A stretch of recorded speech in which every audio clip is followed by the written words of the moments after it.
Muy buenas noches. Mi nombre es Patricio Izquierdo. Quiero contarles una experiencia que tuve en mi lugar de origen, Matehuala, San Luis Potosí. Trabajo como velador en una de las tantas oficinas de la comisión. En ese sitio se encuentra un patio el cual lleva hasta las oficinas y atraviesan por la parte donde están estacionados los vehículos. Poco tiempo tenía de estar laborando en este sitio cuando empecé a escuchar pasos, risas. Todo eso se me hacía muy extraño y les hablaba por radio a mis compañeros. Ellos me aconsejaron que me tenía que acostumbrar a todos estos sonidos, porque al parecer todos los que ahí trabajan los han percibido. Un domingo me quedé solo en el servicio porque a los demás les tocó descanso. Ese tipo de lugares cuando no hay personal laborando, todo está en silencio. Hasta la caída de un alfiler puede retumbar por todo el lugar. Cuando me encontraba haciendo el recorrido, a lo lejos divisé a una niña que pasó corriendo rumbo a los sanitarios. Me quedé pasmado pues eran las 3 de la madrugada. No me quedó de otra que ir a averiguar qué hacía esa pequeña en las instalaciones, a esas horas de la madrugada. Pero antes de llegar a los baños se comenzó a escuchar cómo azotaban la tapa de las tazas del baño. Estando en ese sitio me llevé la sorpresa de todas. Las lámparas se encontraban apagadas. Cuando intenté encenderlas, ninguna lo hizo. Con la lámpara en mi mano comencé a revisar el lugar. Todo se encontraba en orden, con las tapas reclinadas en los depósitos de cada sanitario. Pero al salir me quedé completamente inmóvil, porque en el sanitario que está asignado para las mujeres, se escuchaba como si estuvieran tirando agua. Tuve que entrar a ver qué era lo que sucedía, y aparte tenía que encontrar a la pequeña. En varias ocasiones llamé preguntando quién era y si la podía ayudar. Pero al no tener respuesta, tuve que ingresar al sanitario. Me agaché a revisar cada uno de los baños sin encontrarla. Por momentos pensé que alguien me estaba jugando una broma. Al levantarme frente a mí estaba la pequeña. La verdad sí me asusté al verla repentinamente y me tuve que tranquilizar unos momentos. Le pregunté qué hacía aquí, que no eran horas para que una niña anduviera sola por este sitio. Ella muy seria me respondió que su mamá la había dejado. Me quedé pensativo esperando para que me diera más información. Aparte pensaba qué decisión tomar. Ella me dijo que observara el espejo. Este se empañó y apareció el nombre de una persona, Abigail. Le dije que nos iríamos a la caseta principal y que ahí esperaríamos a su madre.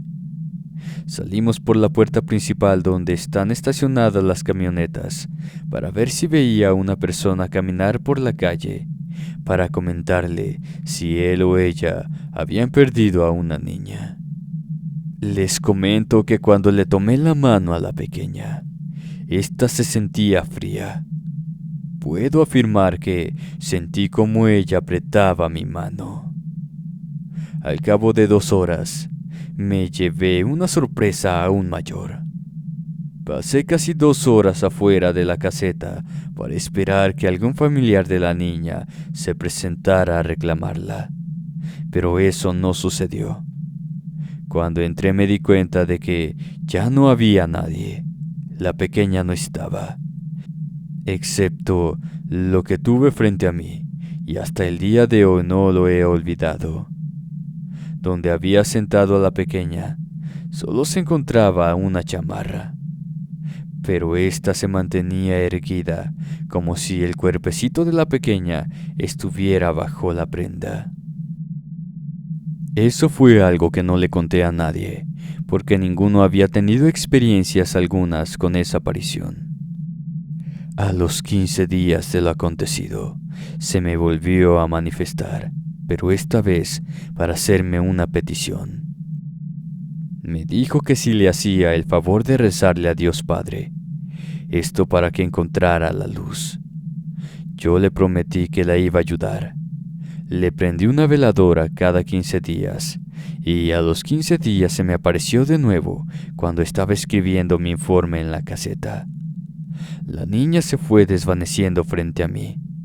Desapareció, y antes de hacerlo por completo me dio las gracias por tener un corazón tan noble. Me aconsejó que cuidara este don que Dios me dio de hablar con los difuntos o con los que están atorados y no han podido trascender. Gracias por contar mi experiencia. Muy buenas noches, inframundo. Mi nombre es Mariam Valentina. Soy de Tehuacán. Aquí hay muchas historias, pero hoy les comparto una que hasta el día de hoy les puedo decir que ha sido una de las experiencias más horribles que ha tenido mi abuela. Yo vengo de una familia donde las cosas extrañas son muy comunes que sucedan.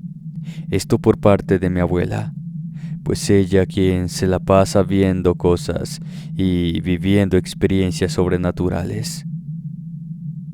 Esto ocurrió cuando, en una de esas tantas ocasiones que visitamos a mi tía en el estado de Veracruz, viajábamos constantemente de vacaciones a este estado porque ahí vivían unos familiares de nosotros. Por un tiempo, la salud de la abuela fue algo complicada. La mayor parte del tiempo se la pasaba acostada en su cama. Cabe aclarar que esto pasó estando en casa de una de mis tías. El abuelo nos contó que a la casa llegó una de las vecinas a pedirle a mi tía de favor si podía cuidar a su hijo. El joven tenía como 16 años aproximadamente, pero para la señora era un niño y les voy a contar el motivo. Mi tía le dijo que sí, que no había problema en cuidarlo por un rato. No había pasado mucho tiempo cuando mi tía le preguntó al niño que si ya no había pasado nada de lo que a él le sucedía, si aún tenía pesadillas o algo de lo que él veía. Este contestó que sí, que aún seguía viendo al niño y al señor de negro.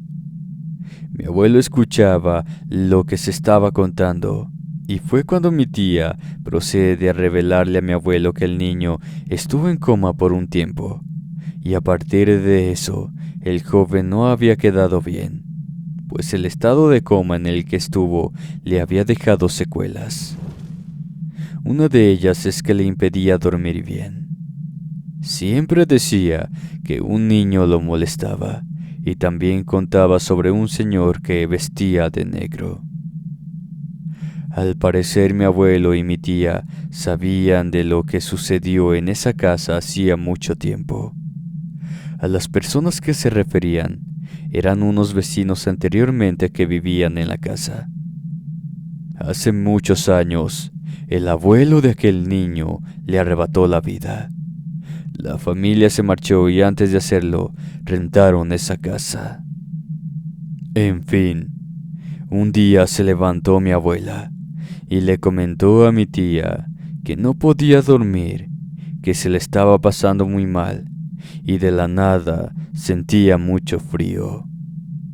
Nosotros como niños nos enojábamos porque siempre que íbamos a algún lado, ella comenzaba a decir que algo pasó ahí, que ya veía una cosa u otra. Hablaron con el abuelo y decidieron que nos iríamos al día siguiente. Todos empacamos nuestras cosas y después de cenar nos fuimos a dormir. Durante la noche mi abuelita sintió un frío que le calaba hasta los huesos. Así que tuvo que levantarse de su cama y cerrar la ventana del balcón. Cuando regresó a la cama, vio al abuelo quien dormía tranquilamente. Apenas estaba por quedarse dormido cuando sintió una respiración cerca de su rostro. Con la poca luz que había en la habitación, mi abuela vio a un infante. Era el mismo que veía el hijo de la vecina. Su rostro estaba pálido y el cabello del pequeño se veía algo extraño. No pudo describirlo bien, pero algo tenía en él. Ella no sintió miedo cuando el chiquillo le hablaba. El pequeño, sin dejar de mirarla, se dirigió al ropero que se encontraba abierto. Se metió en él, pero no se le vio salir. Tardó varios minutos esperando que apareciera, pero como eso no sucedía, fue a revisar. Dentro del ropero no había absolutamente nadie. A la mañana siguiente, mientras desayunábamos, la abuela le comentó a mi tía que era muy raro el niño de su vecina. Continuó diciendo: «Ayer se metió en tu casa y se introdujo en el ropero, pero no lo vi cuando salió». Mi tía la miró extrañada, objetando: «¿Pero qué dices si el niño no puede caminar?». La situación se puso algo incómoda porque ambas argumentaron lo que había ocurrido. Mi tía de alguna manera quería hacer entender a la abuela que eso era imposible, ya que el hijo de la vecina no podía dar paso alguno. Nuevamente mi tía tuvo que contar lo sucedido al chico. Mi tía le enseñó una foto del niño fallecido.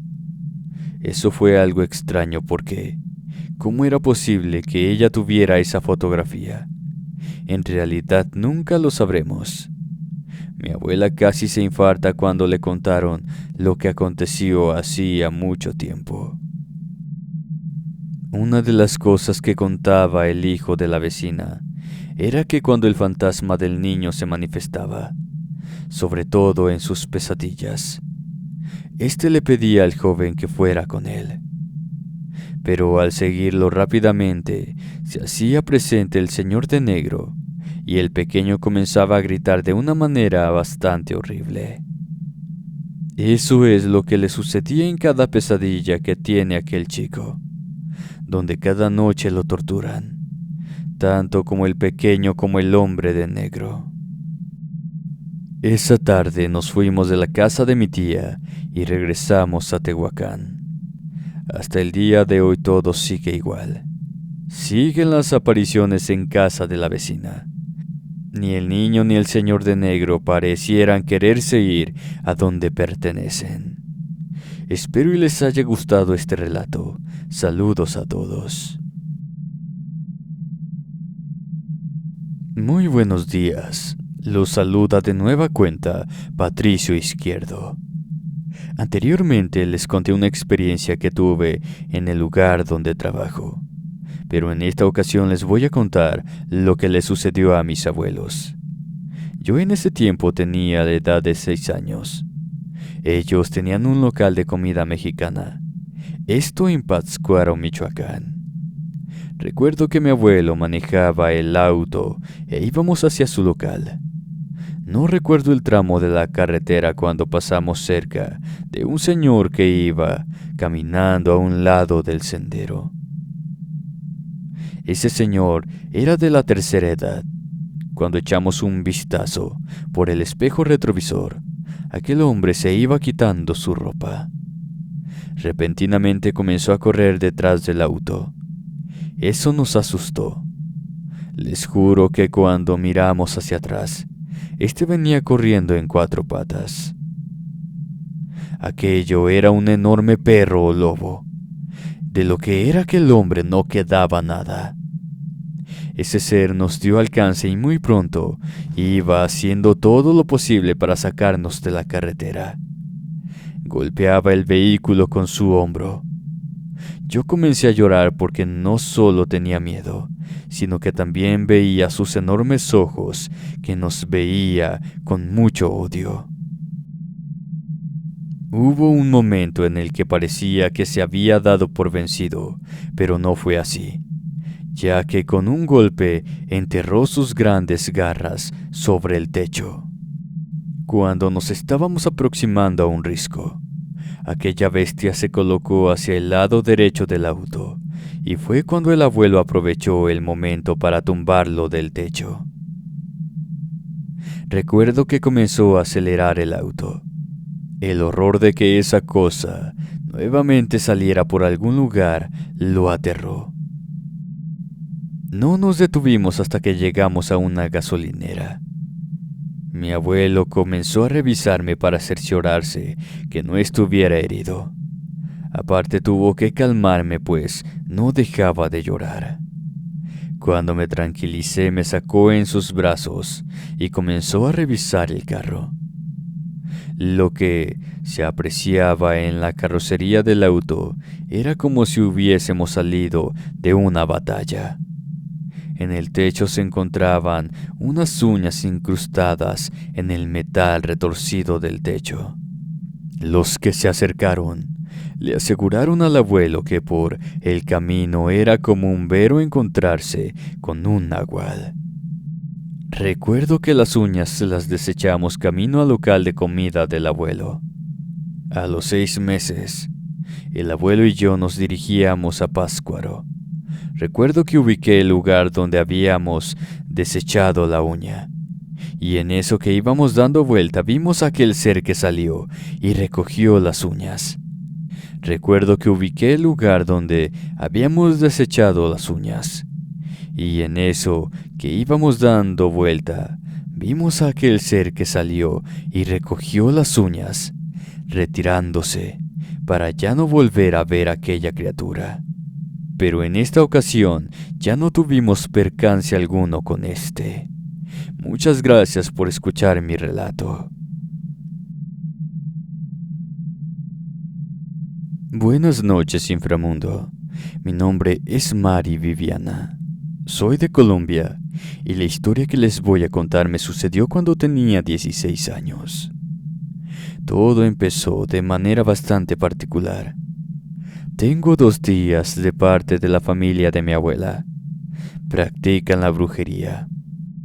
No son muy cercanas a mí, pero sí a la familia, y en ese tiempo solían venir mucho a la casa para visitarnos. Cada vez que venían era por algún motivo.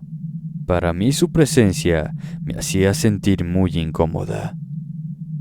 En una de esas tantas visitas decidieron hacer una limpieza en mi casa con salvia y otras hierbas que habían traído. Toda la familia se reunió.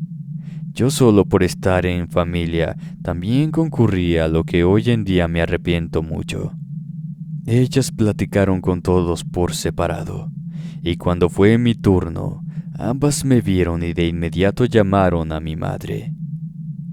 Pensé que había notado que me sentía incómoda y me iban a regañar, pero estaba lejos de todo eso que pensaba. Estaba muy equivocada.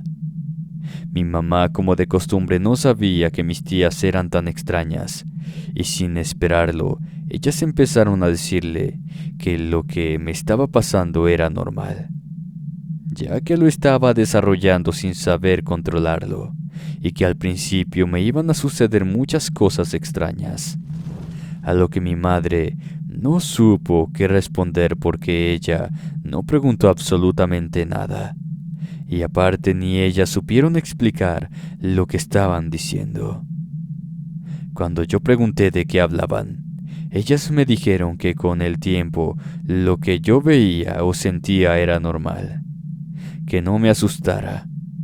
Mi prima les dijo: «Mamá, ella no les entiende». Fue entonces que me explicó una de ellas: «El don que tienes es muy especial y te hace igual de especial». Yo solo le expliqué que a mi mamá no le gustaba hacia dónde se iba ese tema, porque no quería que mis tías me enseñaran esas cosas extrañas que hacen. Pero lo que me contestaron me dejó perpleja. Tú ves cosas que nadie puede ver, o sientes cosas que tal vez las otras personas no. La verdad, no sabía nada de lo que me hablaban. Mi tía me respondió que negarlo no lo hace más fácil y que lo entendían. De alguna manera me lo podían explicar, así como desarrollarlo para mi propio beneficio. Fue entonces que comprendí que muy de niña lo que había estado sucediendo.